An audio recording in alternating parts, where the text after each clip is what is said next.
La actualidad, los protagonistas, el análisis y la información en Contacto Directo.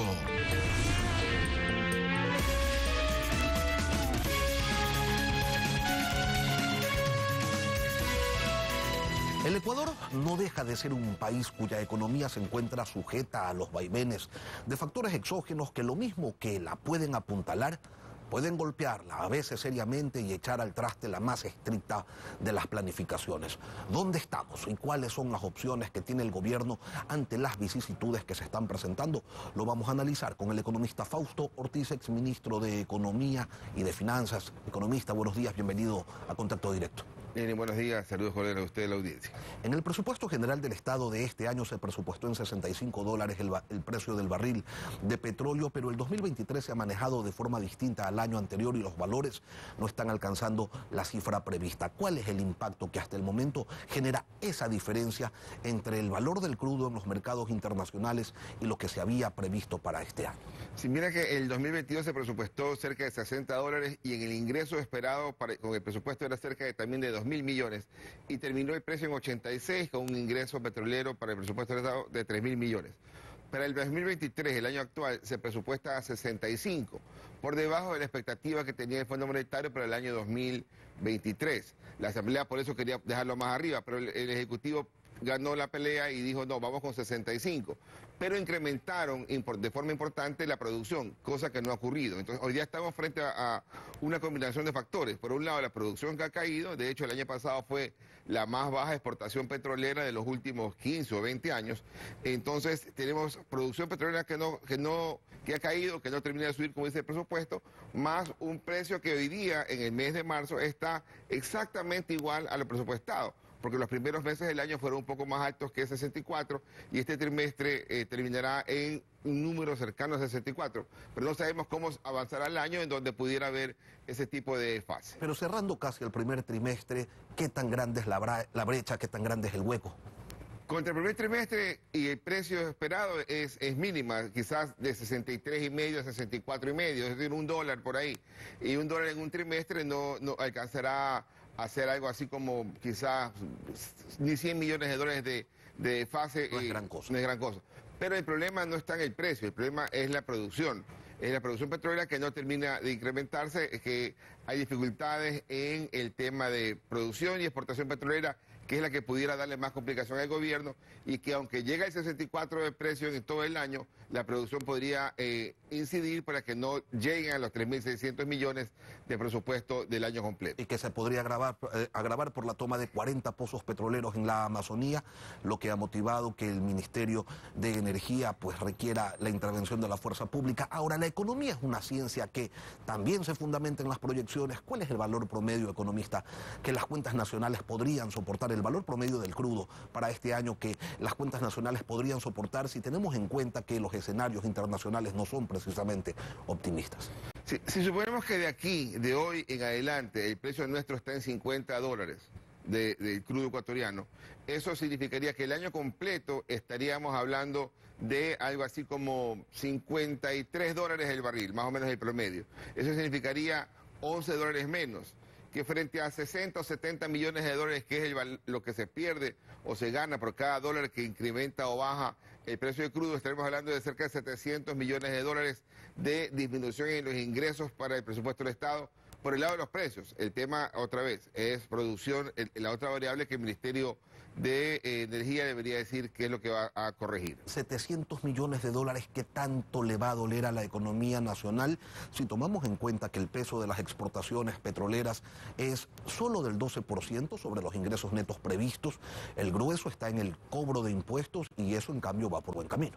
700 millones impactan porque eso de ahí se le sumaría también a la necesidad de recursos adicionales que ya lo había anunciado el gobierno semanas atrás para darle 600 millones adicionales al Ministerio de Transporte y Obras Públicas, más quizás 300 millones para los efectos del invierno y el terremoto. Entonces estamos hablando de casi 2.000 millones adicionales que en el arranque del año no estaban previstos, y eso de ahí termina molestando al gobierno porque necesita ir a buscar financiamiento. Por supuesto que lo puede hacer de mucha mejor forma, dado que reperfiló algo con deuda externa el año pasado, pero igual tiene que ir a buscar financiamiento, algo que le va a hacer que el déficit fiscal esperado de 2.500 millones se le vaya por lo menos a 3.000 o 3.500 millones de acuerdo a los escenarios que el gobierno esté manejando. Bueno, no se olvide que se había presupuestado también 1.000 millones por ventas del Banco del Pacífico y ese tipo de cosas, y tal como va el escenario, tal como pinta el asunto, pues no se daría. Claro, en esos 1.000 millones de ingresos por ventas de algunas empresas, el gobierno decía que ahí solamente estaban 200 millones del Banco del Pacífico y otras más. Quizás, no, obviamente, no se dio lo del banco y quizás no se den las otras. Entonces son valores que el gobierno tiene que ir compensando por el lado de los gastos o buscando más ingresos. Hasta ahora, en lo que va del año, la recaudación fiscal hasta hace un par de días estaba en 800 millones de dólares.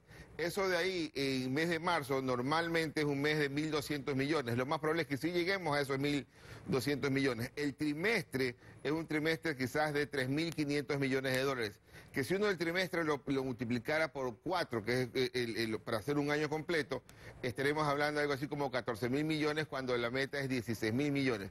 Pero en el mes de abril pagan las empresas los impuestos y pudiera entonces decirse que vamos a estar arriba de los 15.000 millones de dólares, ojalá llegando a los 16.000, que es la meta propuesta. Usted dice, economista, podría el gobierno ajustar el gasto, pero la gente no quiere saber nada de ajustes de gastos, más bien por el contrario, la economía nacional requiere de mayor inyección de recursos, y entonces, ¿cómo combinamos las dos cosas?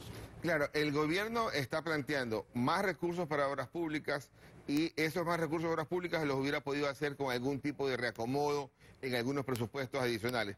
Pero en la caída de precio del crudo, más el tema terremoto invernal, eso no soporta ajustes. Por lo tanto, ahí tienes de entrada una amenaza de 1.000 millones adicionales de déficit, que tienes que financiarlo con recursos internos en deuda interna o externos. Y completamente cerrada la opción de financiamiento internacional a través de bonos de deuda externa, porque el riesgo país nuestro está hoy día bordeando quizás los 1.850 puntos, pero conseguir plata significa el país conseguir plata arriba del 20%, o mejor dicho, cerrada esa ventana. 1.850 puntos de riesgo país que no se corresponden con la capacidad de pago del Ecuador, que se encuentra en niveles óptimos. ¿Es un tema netamente político? Es político, porque lo que te está diciendo es, los tenedores de deuda no creen que cuando empiece a pagarse la deuda ya en el 2026, que son apenas 750 millones de dólares por año, por 5 años, del primer tramo, que son unos 3.700 millones, ellos dicen,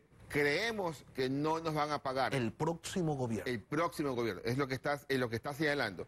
Creemos que el próximo gobierno será una tendencia distinta a la actual y ese otro gobierno no nos va a pagar. Pero yo creo que es un pensamiento equivocado, porque aunque sea un gobierno de corte distinto, no va a cerrar a complicarse por 750 millones que hay que pagar en esos 5 años por deuda externa en bonos, para cerrar la posibilidad de financiar un déficit que no va a poderse achicar, como el gobierno planteaba, que ya darle superávit fiscal al siguiente gobierno. Yo me imagino que estaremos hablando de un déficit fiscal sostenido de 2.500 a 3.000 millones en los 2 siguientes años. Usted decía que el gobierno, al menos en papeles, tiene previsto meterle más plata a la economía, y de esa manera apunta pues a surfear los elementos exógenos que afectan la economía nacional. ¿Qué es lo que haría, economista, que se pierda ese ritmo? ¿Una paralización, movilizaciones quizás? Sí, afecta, ¿no? Cuando uno cuantifica los daños de las paralizaciones, estamos hablando 700 millones, 1.000 millones, 1.400 millones, dependiendo el informe que uno tome, son valores importantes. ¿Cuánto pegó eso a la economía? Al riesgo país lo subió de 900 a 1.200 puntos. ¿Qué le hizo más daño? No fueron las paralizaciones, fueron las mesas de diálogo, porque subieron de 1.200 a 1.900, pero la incertidumbre crea más daño que la misma paralización. El gobierno tendrá que ver cómo echa mano a recursos, si hay urgencias en... ¿A qué recursos? ¿De dónde? Por ejemplo, si hay urgencias en Machala, entonces, y a Machala le toca recibir, por poner un número, 100 millones de dólares mensuales, solo por poner un ejemplo. Entonces, ese mes, dale 200 a Machala de sus mismos recursos, para que Machala tenga recursos y la alcaldía o la prefectura del Oro pueda activar mucho más rápido las soluciones. Aunque eso, estamos en la parte política, hay cambio de autoridad y después de un par de meses, entonces pudiera la autoridad nueva decir, oye, me vas a gastar mis recursos, pero la urgencia podría requerir medidas de ese tipo para poder actuar rápidamente, porque está claro que mucho más rápido llegará la ayuda del municipio que la ayuda gubernamental. Ahora usted dice, dale 200, pero ¿hay en caja de dónde darle 200? Sí, el gobierno este mes va a recaudar 1.200 millones de dólares en impuestos, quizás un poco más. Igual sigue recibiendo algo así como 250 millones de dólares en petróleo. Yo digo siempre, dale el trato como que piense por un rato que fuera deuda, porque la deuda que este año tienes que pagar 4.000 millones de dólares en el año, ya le has pagado 1.500 millones en apenas 3 meses, porque a la deuda sí le cumples puntualito. Entonces, dale el trato al resto de problemas como que fuera deuda, consigue financiamiento y págale entonces, si fuera el caso, anticipadamente en aquellas provincias o ciudades que tienen dificultades. Sí se puede entonces profundizar la inversión, economista, se lo pregunto, que está prevista para este año en 1.870 millones de dólares y bueno, el gobierno ha dicho que le va a poner 1.000 millones más al tema de vialidad. ¿Sí se puede? El gobierno tiene que conseguir financiamiento para hacerlo. Esos 1.870 millones son exactamente los mismos 1.850 millones presupuestados del año anterior. Es decir, muy poco. Y que fueron insuficientes. Así. Muy poco. Entonces el gobierno dice ahora, tenía presupuestado 400 el Ministerio de Transporte, ahora le vamos a dar que llegue a 1.000, es decir, 600 millones adicionales. Está hablando que la inversión pública, el plan anual de inversión que se llama, puede llegar a 2.500. Tiene que hacerlo y lo importante es que lo haga ya, desde ahora, mes a mes, y no espere el último trimestre, como es la costumbre, no de este gobierno, que ha sido la costumbre histórica, de esperar el último trimestre, para el último trimestre pagar las facturas que le vienen presentando. Hay que entregar la plata mucho más rápido y si toca ubicarse un poquito más bajo en el saldo de la cuenta corriente única, le tocará al gobierno no quedarse con 900 millones en la única, quizás ubicarse en niveles mínimos, quizás será algo así como 300 o 400 millones, pero entregar los recursos un poco más aceleradamente. Ese es el dónde, ese es el de dónde podrían salir los recursos. Claro, viene plata de impuestos, viene plata de petróleo, viene plata de financiamiento, pero también tienes un saldo en caja que hay que hacer un poco conservador, porque si mañana se atrasa alguno de esas 3 fuentes de financiamiento, tengo mi saldo en caja. Pero la circunstancia amerita a poderle poner un poco más de recursos a la calle. El reto entonces es aflojar un poco o quizás bastante esa disciplina fiscal que ha caracterizado a este gobierno. Sí, a ver, dentro de un control, ¿verdad? Es decir, el gobierno presupuestó 2.500, hoy ya sabe que por la circunstancia podría llegar el déficit fiscal a 3.000 o 3.500, y digamos, hasta ahí, ese es el techo del gobierno. Pero en eso lo importante es atender las urgencias que existen hoy día por esas 2 circunstancias que han ocurrido. Pero también hay otras circunstancias que están apremiantes. El tema de la seguridad es algo que está presente desde hace algún tiempo y el gobierno también tiene que darle recursos. Es decir, no es un tema de una sola situación. Son múltiples situaciones que el gobierno tiene que atender. Definamos algo o aclaremos algo, economista, porque en esta entrevista hemos referido a un programa anual de inversiones de 1.870 millones de dólares. Sin embargo, el régimen dice 15.000 millones de dólares se van a invertir en el sector social en este año y entre 1.870 y 15.000 pues hay una diferencia bastante grande. ¿Dónde radica la diferencia entre una cifra y la otra? Ya, hay un problema ahí de definición económica, ¿verdad? Ya ha quedado bastante clara que no nos gusta, entre comillas, que se diga inversión social, porque en verdad es gasto social. La inversión social uno lo encuentra, inclusive en los datos de la CEPAL, uno encuentra esa definición. No es una definición equivocada, es una definición que no nos gusta. ¿Por qué no nos gusta? Porque en inversión social se junta gasto corriente y gasto de capital. Y la gente dice gasto, ¿verdad? Es el gasto de capital, porque el otro, inversión es el gasto de capital y el otro es gasto corriente. Entonces, ¿de dónde suman esos 15.000 millones de la inversión social o gasto social? Hay por ahí 9.000 millones de dólares en sueldos, porque eso es lo que se gasta entre salud, educación y Fuerzas Armadas, de seguridad y policía. Hay unos 3.000 o 4.000 millones de dólares que se le va a la seguridad social por el 40%, y bono de desarrollo humano otros 1.500 millones de dólares. Entonces, cuando uno junta esos elementos, ¿verdad? Ahí estamos hablando casi ya los 15.000 millones de dólares. Entonces, pero hay una combinación en esa inversión social, una combinación de gasto corriente y gasto de capital. Una mejor definición sería gasto social, pero el gobierno insiste en el tema de inversión social y se desgasta peleando y explicando qué cosa es una cosa y la otra. Economista, en este mes que es pago de impuestos, que es de pago de impuesto a la renta personal, no son pocos quienes señalan que con tanto que se paga, que con tanto que se aporta, pues no se termina de entender por qué no hay medicinas en los hospitales, por qué los servicios públicos son deficientes, por qué la policía no tiene patrulleros, ni chalecos, ni armas, por qué las carreteras están en mal estado. Usted señalaba en un artículo algunos días atrás, tus impuestos no son obras. ¿Cómo es eso? ¿Qué son entonces? Lo que pasa es que si uno dice 16.000 millones de impuestos es lo que vamos este año a recibir como presupuesto del Estado, de los cuales 9.000 millones, para redondearlo, es sueldos, 3.000 millones es intereses de deuda, 3.000 millones para la seguridad social y el bono. Ya se acabó. Ya se acabó. Entonces ya no hay plata para el resto, ¿verdad? Entonces por eso que el resto tiene que financiarlo o con petróleo o con deuda y que es déficit fiscal. Por lo tanto, los impuestos apenas alcanzan para esos 4 rubros importantes. Para que quede claro, y a riesgo de ser redundante, economista Ortiz, el gobierno sí va a tener dinero para los bonos de arrendamiento de casas, para las atenciones de emergencia del invierno, para las atenciones por los daños que ha generado el terremoto. El presupuesto del Estado total, el gasto sin la deuda, es algo así como unos 26.000 millones de dólares. Escuchaba el ministro Arosemena que lo que están planteando es, cuando sumaba lo que él decía, yo no escuché más de 200 millones de dólares.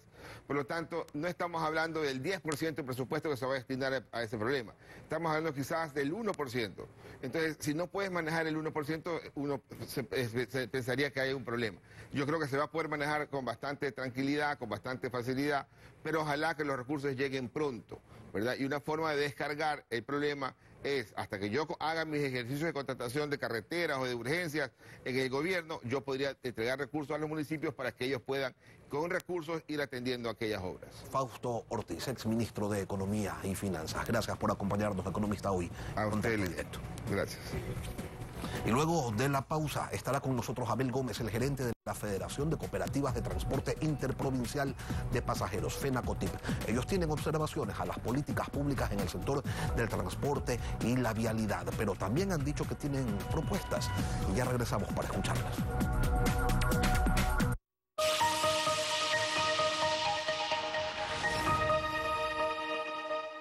Desde siempre, las familias somos felices contando historias. Nos ponemos contentos con cada una de nuestras victorias. Disfrutamos con quienes nos hacen felices. Nos gusta amarnos de cerca. Generación tras generación, las familias sabemos de la importancia de una sonrisa. Delta Láser, más de 35 años innovando para tu bienestar.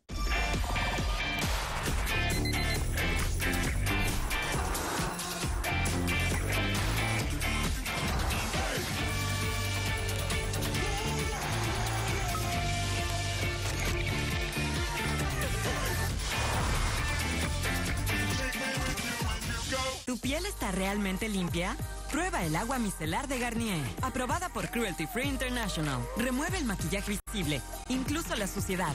No deja residuos. Limpia tu piel diariamente con la número 1 en el mundo. De Garnier, naturalmente.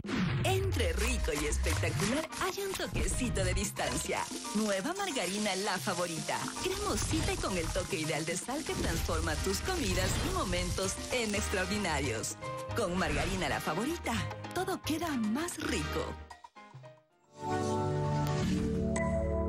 Con Banco del Austro, invierte y gana más de 800 premios instantáneos, dependiendo del monto y plazo de tu inversión. Apertura o renueva tu póliza en cualquier agencia a nivel nacional o en nuestros canales digitales. Además, participa en el sorteo para incrementar tu póliza. Consulta términos y condiciones. Banco del Austro.